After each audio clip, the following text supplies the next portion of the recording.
Welcome to only IAS. आज है 11 जुलाई 2020। तो आइए देख लेते हैं आज की करंट अफेयर्स एमसीक्यूज। देखते हैं अपना पहला क्वेश्चन। हमारा पहला क्वेश्चन एसडीजी इंडेक्स के बारे में है। आपको ये बताया गया है कि जो एसडीजी इंडेक्स होता है वो 17 सस्टेनेबल डेवलपमेंट गोल्स के इम्प्लीमेंटेशन के लिए जो यूएन मेंबर स्टेट्स हैं उनमें ब्रॉड ट्रांसफॉर्मेशंस को ट्रैक करता है। तो बताइए ऐसे कौन से एरियाज हैं ब्रॉड ट्रांसफॉर्मेशन के जिन्हें इसमें ट्रैक किया जाता है। स्पष्ट शब्दों में कहूं तो आपको इंडिकेटर्स बताने हैं। आपके पास जो ऑप्शंस हैं यहाँ पर या जो पॉइंट्स हैं वो हैं education and skills, health and wellbeing, clean energy and industry, sustainable land use, sustainable cities, digital technologies. तो बताइए आपने अगर ये ट्रांसफॉर्मेशन के क्राइटेरियाज पढ़े हैं तो आपके लिए इसे गेस करना आसान है। अगर आपने अपना जवाब सोच लिया है तो मैं आपको बता देता हूँ कि ये 6 के 6 जो क्राइटेरियाज हैं या फिर ट्रांसफॉर्मेशन एरियाज हैं वो करेक्ट हैं। इस लिहाज से जो सही जवाब है वो है 1, 2, 3, 4, 5 एंड 6। अच्छी बात तो ये है कि यहाँ पर केवल 6 ब्रॉड ट्रांसफॉर्मेशन एरियाज ही हैं, तो आप इन चीज़ों को याद रख सकते हैं। देखिए वही 6 जो चीज़ें हैं वो यहाँ पर बताई गई हैं। न्यूज़ में इसलिए रहा एसडीजी इंडेक्स क्योंकि 2020 का जो इंडेक्स है उसे हाल फिलहाल में रिलीज़ किया गया। स्वीडन टॉप पर रहा। इसे प्रिपेयर किया जाता है सस्टेनेबल डेवलपमेंट सॉल्यूशन नेटवर्क के द्वारा। यहाँ पर डेनमार्क और फिनलैंड स्वीडन के साथ टॉप पर रहे। इंडिया को 117th रैंक दिया गया, 100 में से 61.9 का स्कोर रहा इंडिया का।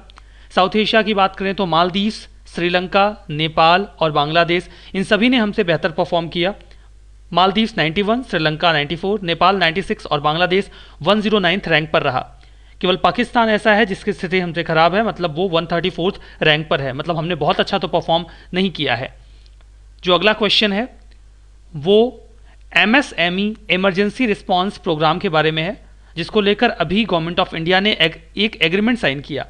आपसे ये पूछा गया है कि ये एग्रीमेंट गवर्नमेंट ऑफ इंडिया ने किसके साथ साइन किया। आपके पास ऑप्शंस हैं new development bank, international monetary fund, United Nations या फिर वर्ल्ड बैंक। तो बताइए आपको क्या लगता है क्या होना चाहिए जवाब। Emergency response program. अगर आपने अपना जवाब सोच लिया है तो मैं आपको बता देता हूं कि देखिए अगर कोई ऐसा सेक्टर है जो वीक है और उसके इम्प्रूवमेंट के लिए कुछ किया जाना है तो ये मान के चलिए कि ऐसे इनिशिएटिव्स वर्ल्ड बैंक ही लेता है। इम्प्रूवमेंट या डेवलपमेंट का अगर कोई काम होना है तो वो वर्ल्ड बैंक ही करता है। यहाँ पर एमएसएमईज के इम्प्रूवमेंट के लिए एक इमरजेंसी रिस्पांस प्रोग्राम की बात की गई है, तो इसका जो आंसर होगा वो होगा D, world bank is the correct answer. World bank और गवर्नमेंट ऑफ इंडिया ने एक एग्रीमेंट साइन किया है $750 मिलियन के लोन का। आईबीआरडी इसे फंड करेगा जो कि एक पार्ट है, एक विंग है जिससे मिलकर वर्ल्ड बैंक बनता है। इससे जो फाइनेंस का फ्लो है वो बेहतर हो जाएगा एमएसएमई सेक्टर के लिए, micro small and medium enterprises के लिए। कोविड-19 की क्राइसिस के बाद ये बहुत ही ज़्यादा प्रभावित हुए हैं बुरी तरीके से। गवर्नमेंट ऑफ इंडिया को इस प्रकार से एनबीएफसीज और बैंक्स को भी इंसेंटिवाइज करने में मदद मिलेगी ताकि वो एमएसएमईज को हेल्प करते रहें। देखते हैं अगला प्रश्न। जो अगला प्रश्न है वो साक्तेंग वाइल्ड लाइफ सेंचुरी के बारे में है। ये कई बार न्यूज़ में रहा है साक्तेंग वाइल्ड लाइफ सेंचुरी। पहला स्टेटमेंट तो ये है कि साक्तेंग वाइल्ड लाइफ सेंचुरी भूटान में है और ये सिक्किम के साथ अपना बॉर्डर भी शेयर करता है। दूसरा ये है कि यहाँ पर कई सारी एंडेमिक स्पीसीज़ हैं। एंडेमिक का मतलब होता है जो वहीं पाई जाती हैं, जिनमें आते हैं ईस्टर्न ब्लू पाइन जो कि देवदार के पौधे होते हैं। दूसरा है ब्लैक रम्ड मैचपी, नीलकंठ की कैटेगरी का एक पक्षी होता है जिसकी पूंछ काली होती है। तो बताइए कौन सा स्टेटमेंट सही है कौन सा गलत है। यहाँ पर आपको अपना जवाब सोचना है। अगर आपने अपना जवाब सोच लिया है लेट अस डिस्कस। देखिए ये स्टेटमेंट बड़ा जनरल सा लग रहा है। अगर इतनी टेक्निकली कुछ स्पीसीज़ के नाम बताए गए हैं तो संभावना तो यही रहेगी कि सही होंगे। यहाँ पर पहले स्टेटमेंट पे आप कंसीडर कर सकते हैं। देखिए यहाँ पर ये जो स्टेटमेंट है ये इनकरेक्ट है। इनकरेक्ट इसलिए है बिकॉज जो साक्तेंग वाइल्ड लाइफ सेंचुरी है वो सिक्किम से नहीं रैदर अरुणाचल प्रदेश से अपना बॉर्डर शेयर करती है। आप इसे मैप में देखेंगे तो आपको क्लियर हो जाएगा। ये है साक्तेंग वाइल्ड लाइफ सेंचुरी। यहाँ पर तो एक पॉइंटेड वे में आपको दिखाया गया है, बट वाइल्ड लाइफ सेंचुरीज वगैरह का एरिया बहुत वाइड होता है, तो ये पूरा एरिया ऐसे ये कवर करता है और ये अपना बॉर्डर अरुणाचल प्रदेश के साथ शेयर करता है। अभी इस एरिया को लेकर चाइना ने क्लेम किया। देखिए चाइना का तो बॉर्डर यहाँ तक आता भी नहीं है क्योंकि वो अरुणाचल प्रदेश के इस एरिया को भी क्लेम करते हैं। इस लिहाज से वो ऐसा मानते हैं कि साक्तेंग वाइल्ड लाइफ सेंचुरी उनके एरिया में आता है। अभी यहाँ पर न्यूज़ में इसलिए था बिकॉज ग्लोबल एनवायरमेंट फैसिलिटी की ऑनलाइन मीटिंग के दौरान ये बात चली कि इस सेंचुरी को कुछ फंड किया जाए। इंडिया के एक ऑफिसर थी, वही रिप्रेजेंट कर रही थी भूटान को इस इवेंट में, जहां पर चाइना ने क्लेम किया कि ये उनका एरिया है, इसीलिए उसे फंड ना दिया जाए। खैर, उनकी आपत्ति को दरकिनार करके इसके लिए जो फंड का अप्रूवल था वो दे दिया गया। ठीक है, जो अगला प्रश्न है वो स्टीरियोसाइड के बारे में है। स्टीरियोसाइड आपको बताना है कौन सा स्टेटमेंट सही है, कौन सा गलत है। पहला स्टेटमेंट तो ये बोलता है कि ये एक प्रकार का नेचुरल प्लांट बेस्ड ग्लाइकोसाइड है जो कि हनी यार्बा के लीव्स में पाया जाता है। और दूसरा स्टेटमेंट ये बोलता है कि इसका इस्तेमाल नॉन कैलोरिक नेचुरल स्वीटनर के तौर पे वाइडली होता है, मतलब ऐसा स्वीटनर जिसमें कैलोरी ना होती हो। अब बताइए कौन सा स्टेटमेंट सही है, कौन सा गलत है। अगर आपने अपना जवाब सोच लिया है, लेट मी टेल यू, दो के दोनों ही स्टेटमेंट यहाँ पर करेक्ट हैं। देखिए, ये न्यूज़ में इसलिए था बिकॉज हाल ही में स्टीरियोसाइड का इस्तेमाल जो कैंसर थेरेपी है उसमें बताया गया। ये कहा गया कि अगर स्टीरियोसाइड के जो नैनो पार्टिकल्स हैं उनकी कोटिंग कर दी जाए तो यहाँ पर जो मैग्नेटिक हाइपरथर्मिया मेडिकेशन है उसकी इफ़िशियंसी बढ़ जाती है। अब ये स्टीरियोसाइड है क्या? ये एक नेचुरल प्लांट बेस्ड ग्लाइकोसाइड है जो कि प्लांट्स में पाया जाता है। ग्लाइकोसाइड की अगर मैं बात करूं तो ये सुगर लाइक कंपोनेंट होता है। मैंने आपको क्वेश्चन में इसलिए नहीं बताया क्योंकि तब आपको समझ में आ जाता कि जो दूसरा स्टेटमेंट है वो सही है। तो ग्लाइकोसाइड एक सुगर लाइक कंपोनेंट होता है जो कि हनी यार्बा की पत्तियों में पाया जाता है। तो उसका इस्तेमाल जो नॉन कैलोरिक शुगर है उसके लिए भी किया जा सकता है या स्वीटनर के तौर पे भी किया जा सकता है। नॉन कैलोरिक नेचुरल स्वीटनर वो स्वीटनर होते हैं जिनका टेस्ट तो मीठा होता है लेकिन वो कैलोरी क्रिएट नहीं करते, इसीलिए डायबिटिक पेशेंट और ऐसे लोग जिनको ओबेसिटी की प्रॉब्लम होती है वो इसका वाइडली इस्तेमाल करते हैं। ठीक है, अब यहाँ पर देखते हैं अगला क्वेश्चन। अगला क्वेश्चन ग्लोबल एनवायरमेंट फैसिलिटी के बारे में है। आपसे ये पूछा गया है कि ये एक प्रकार का फाइनेंशियल मैकेनिज्म है, तो ये फाइनेंशियल मैकेनिज्म कौन कौन से इन्वायरमेंटल कन्वेंशंस के लिए है। आपके पास पॉइंटर्स हैं। United Nations Convention to Combat Desertification, Stockholm Convention on Persistent Organic Pollutants, Vienna Convention for Ozone Layer, Minamata Convention on Mercury. बताइए कौन सा जो पॉइंट है वो सही है, किसके लिए ये फंडिंग करता है। आपके पास चॉइसेस हैं 1, 2 एंड 3, 2, 3 एंड 4, 1, 2 एंड 4, 1, 2, 3, 4। बताइए कौन सा ऑप्शन करेक्ट है आपके हिसाब से। यहां पर देखिए, अगर आपने अपना जवाब चुन लिया है, let me tell you the correct answer is 1, 2 and 4, C is the correct answer.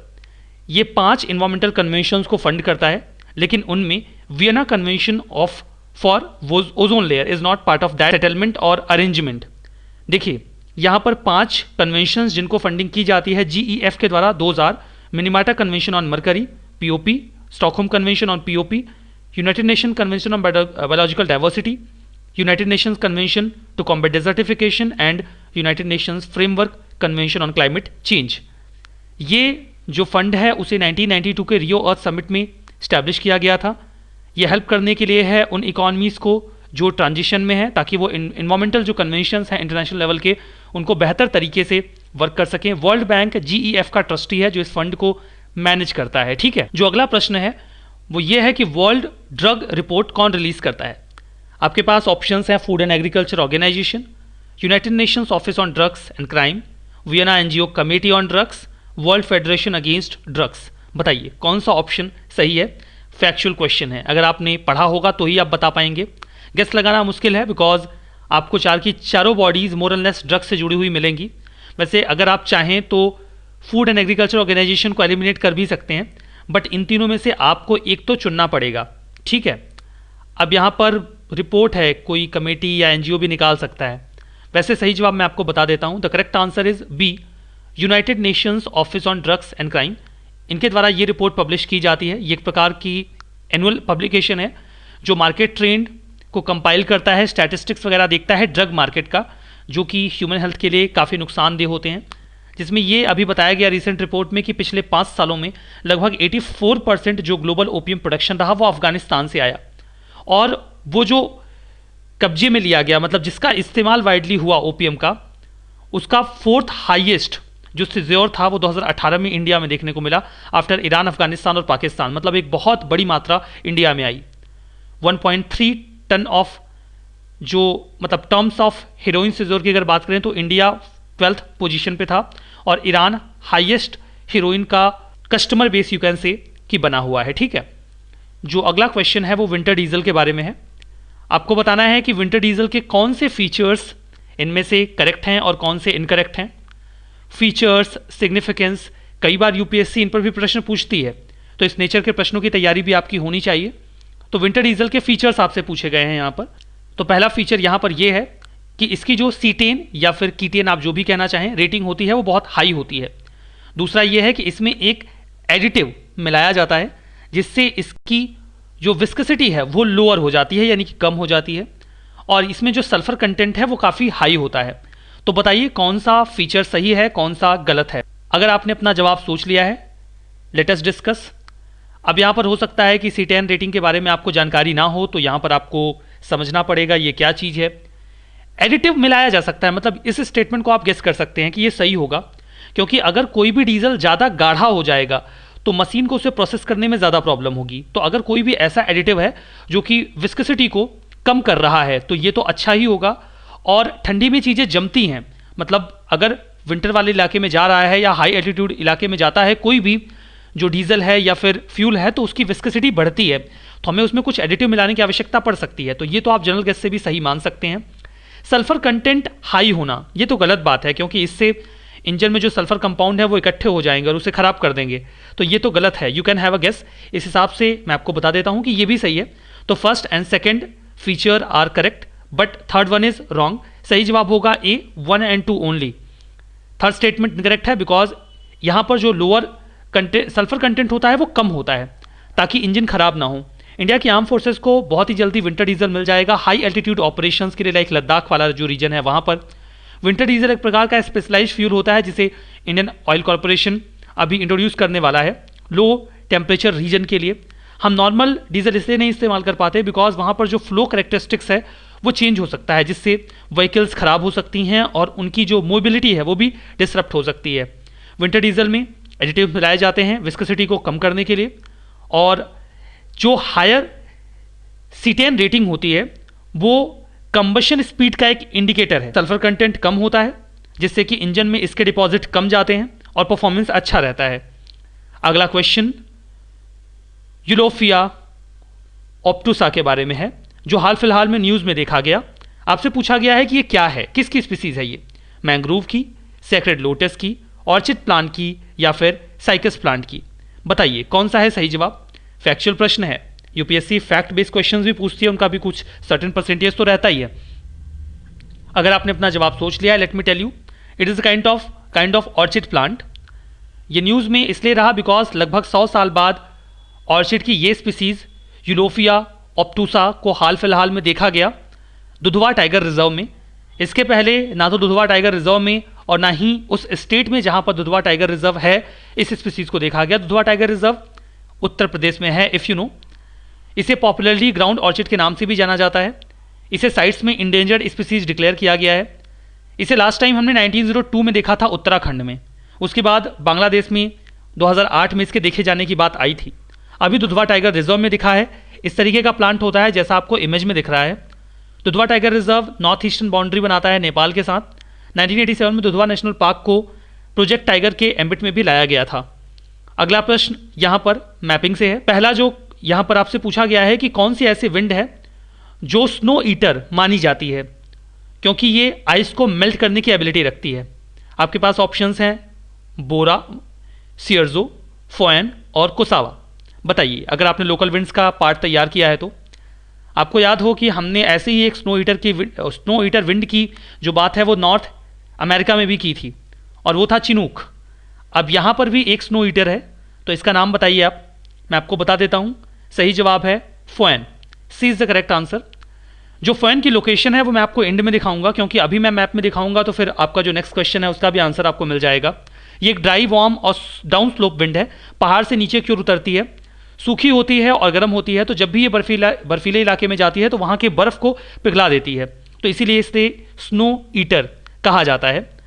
ये आइस शेल्फ्स के डिसइंटीग्रेशन में भी कंट्रीब्यूट करता है। स्विट्जरलैंड, सदर्न जर्मनी और ऑस्ट्रेलिया में जो वार्मर क्लाइमेट हमें मिलता है वो फैन की वजह से ही मिलता है। अगले प्रश्न में आपसे ये पूछा गया है कि ऐसी कौन सी विंड है जो वेस्टर्न मेडिटेरेनियन सी में फ्लो करती है। सदर्न फ्रांस में भी फ्लो करती है और एक माउंटेन गैप विंड का एग्जाम्पल है। आपके पास ऑप्शंस हैं लेवेंट, सिरोक्को, मिस्ट्रल और ओस्ट्रो। अगर आपने अपना जवाब सोच लिया है, let me tell you, Levant is the correct answer. यहाँ पर आप मैप में सबसे पहले लोकेशन देखिए। लेवेंट इस तरीके से फ्लो करती है, मेडिटेरेनियन रीजन को क्रॉस करते हुए, स्टेट ऑफ जिब्राल्टर से होते हुए। बाकी विंड्स की लोकेशन यहाँ पर है लेवेंट, ये है फोएन जिसकी हम बात कर रहे थे पहले वाले क्वेश्चन में। यहाँ से मिस्ट्रल फ्लो करती है, यहाँ पर हेल्म है, यहाँ पर बोरा है और यहाँ पर है एस्टेशियंस। ठीक है, तो लोकल विंड्स के बारे में जानकारी रहनी चाहिए, प्रश्न पूछे जाते हैं। तो हमारा आज का सेशन यहाँ तक है। डेडिकेटेड प्रीलिम्स प्रोग्राम अवेलेबल है, आप इसे एक्सेस कर सकते हैं।